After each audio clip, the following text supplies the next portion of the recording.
Assalamualaikum warahmatullahi wabarakatuh. Kita ketemu lagi dengan Bu Mami di kelas Bu Mami Metabolisme Zat Gizi Mikro.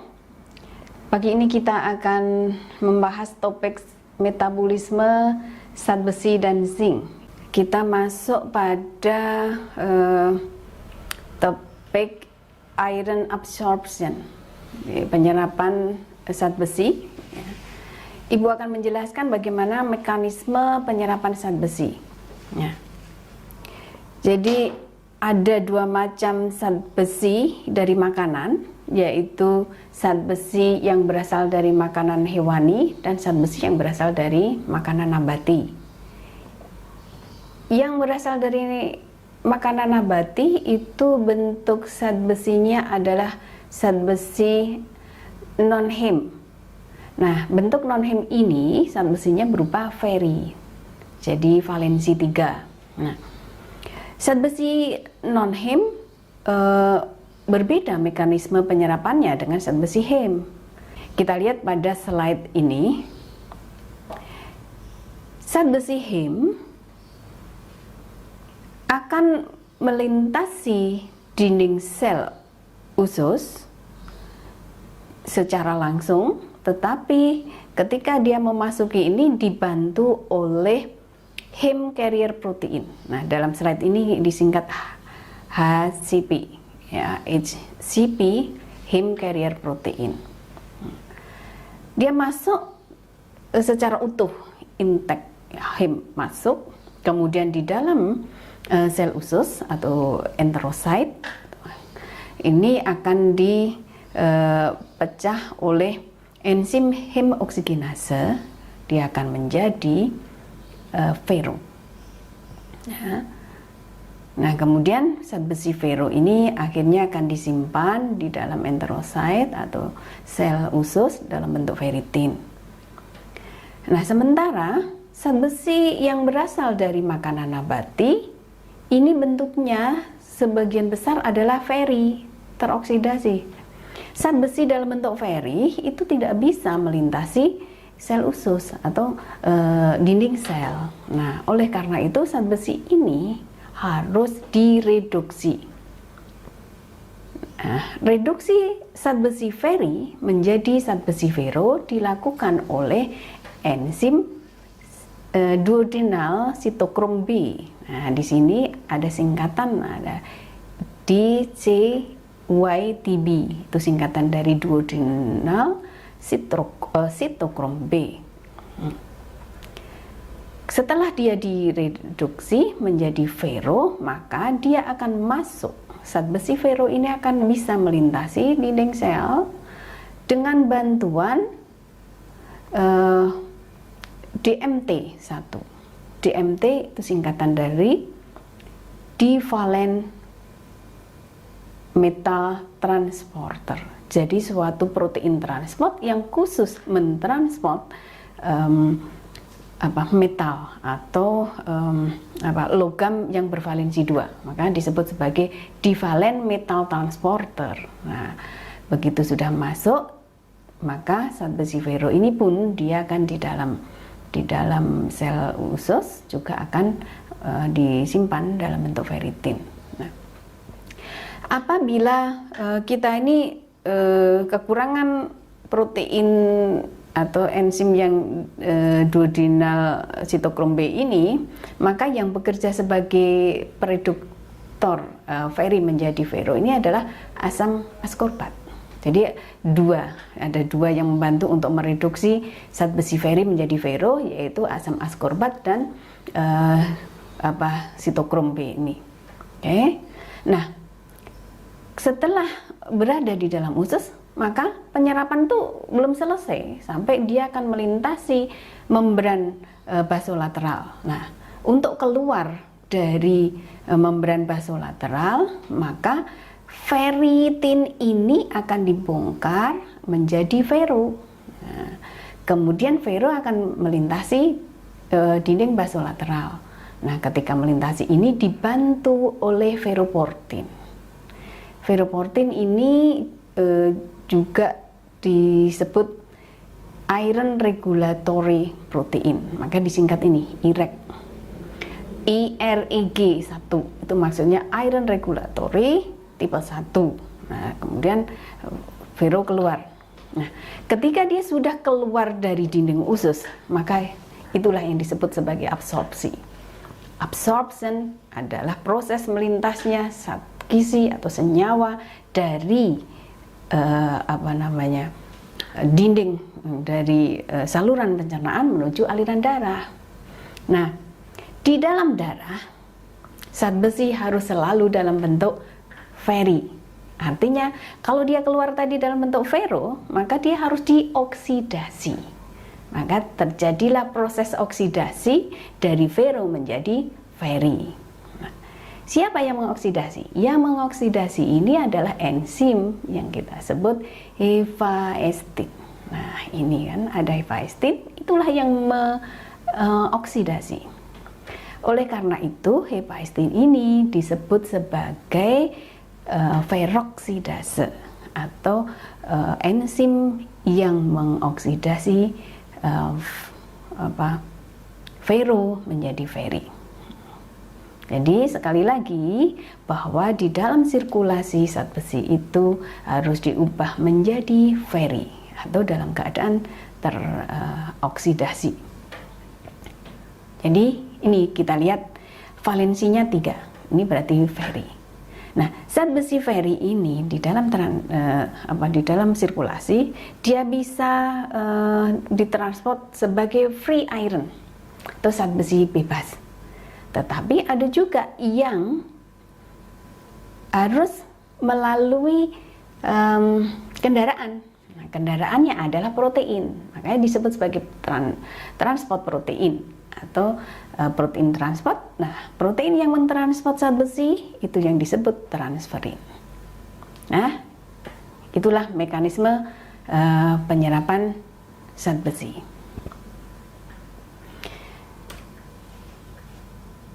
Nah, sekarang bagaimana perjalanan zat besi tadi? Perjalanan zat besi setelah melintasi saluran pencernaan, dia berada di sirkulasi. Maka di sirkulasi tadi dia diikat oleh transferin. Kemudian transferin ini ya, yang akan mengantar zat besi ke sel target atau jaringan target. Jaringan targetnya bisa di bone marrow atau sumsum tulang, atau dia diantar ke liver, akan disimpan.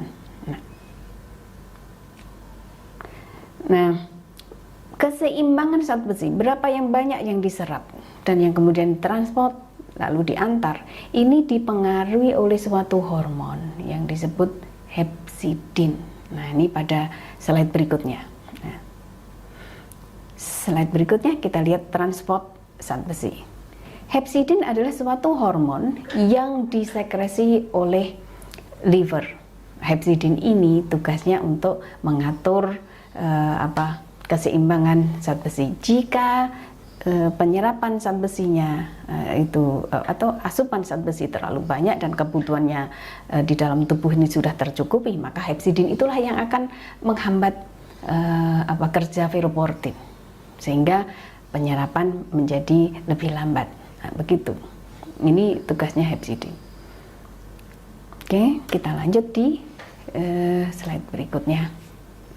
Nah, ketika sudah zat besi itu ditransport dengan transferin menuju sel hati kah, ataukah menuju ke sumsum tulang, bagaimana zat besi itu kemudian berfungsi untuk membentuk hemoglobin ataupun membentuk eritrosit. Nah, itu terjadi di sumsum tulang. Sekarang Ibu akan menjelaskan proses masuknya zat besi ke dalam sel sumsum tulang ataukah sel hati. Nah, ini yang kita sebut sebagai cellular uptake. Jadi masuknya zat besi ke dalam sel. Nah, kita lihat di slide yang berikutnya bahwa di permukaan sel itu banyak ada reseptor. Reseptor ini juga protein. ada reseptor-reseptor di permukaan sel.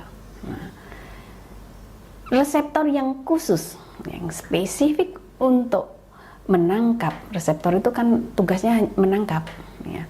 Reseptor yang tugasnya menangkap zat besi itu kita sebut sebagai transferin reseptor. Kenapa kok transferin bukan zat besi, iron reseptor? Karena iron tadi kan sudah diikat oleh transferin, sehingga yang ditangkap itu adalah transferinnya. Jika transferin itu sudah ditangkap, maka satu transferin tadi kan membawa dua zat besi feri, ya. Maka menangkap satu transferin artinya dia menangkap dua zat besi. Nah, ini yang kita sebut dengan mekanisme endositosis. Begitu transferin reseptor ini menangkap transferin, maka reseptor ini akan masuk, ya, masuk ke dalam sel, kemudian dia menuju ke endosoma. Di endosoma ini reseptor itu akan masuk lalu melepaskan transferin, ya. Nah, transferinnya ini kemudian maaf, ini bukan melepaskan transferin, tetapi transferinnya melepaskan ironnya. Transferin melepaskan zat besi. Nah, kita lihat ini kan yang dilepas adalah feri, valensi 3, kan? Fe-3 itu artinya adalah Fe yang teroksidasi atau feri. Kita lihat.